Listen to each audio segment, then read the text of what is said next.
When the GX-2009 comes out of its startup sequence, it enters into measuring mode and is in normal operation if no alarm conditions are taking place. In the normal operation screen of measuring mode, the battery level, time, and gas concentrations for each channel are displayed on the LCD. The time is in the lower right corner and the battery level is in the lower left corner. Combustible gas is displayed as a percentage of the lower explosive limit, %LEL.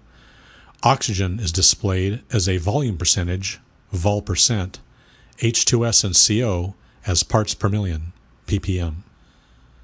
In display mode, you can view and reset the peak readings for each target gas, view the TWA and STEL values for CO and H2S, and view the detection range full scale for each target gas. You can access display mode while in measuring mode by pressing and releasing the power mode button.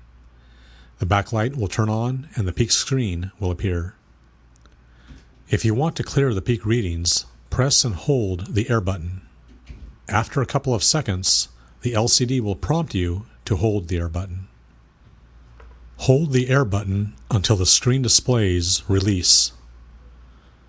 Press and release the power mode button again to proceed to the STEL screen. The STEL values for CO and H2S are displayed. Press and release the power mode button again to proceed to the TWA screen. The TWA values for CO and H2S are displayed. Press and release the power mode button again to proceed to the full scale screen. The detection range full scale value for each channel is displayed.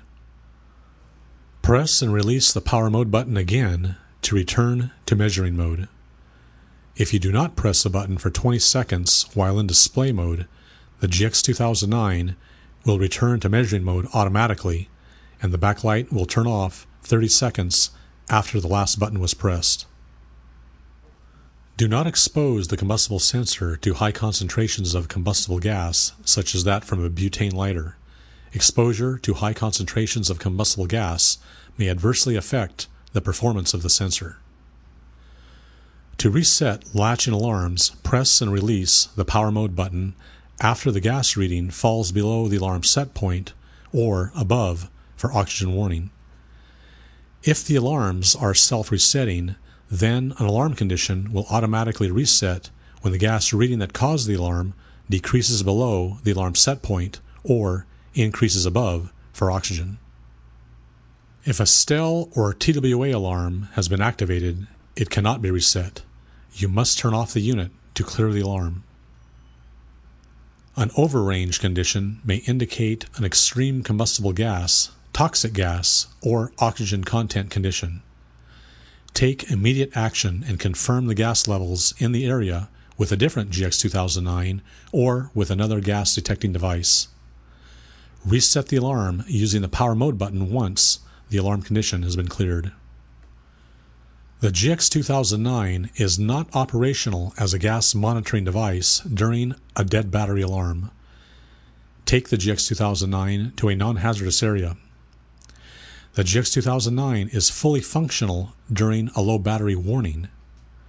However, the GX-2009 has only 2 or 3 hours of operating time left after the low battery warning has been triggered. Determine which sensor has triggered the sensor failure alarm. Try calibrating the sensor before replacing it. If the sensor failure continues, replace the sensor. If the sensor failure condition continues after you replace the sensor, contact RKI Instruments for further instructions. Turn on the GX-2009. Attach the sample adapter plate to the sensor side of the instrument.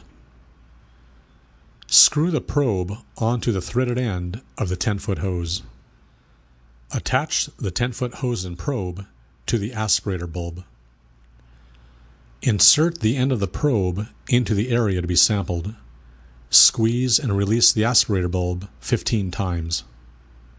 To utilize the GX-2009's downloading capability, you will need the GX-2009 Data Logger Management Program and a computer with an infrared or USB port that runs one of the following operating systems: Windows 2000, Windows XP, or Windows Vista.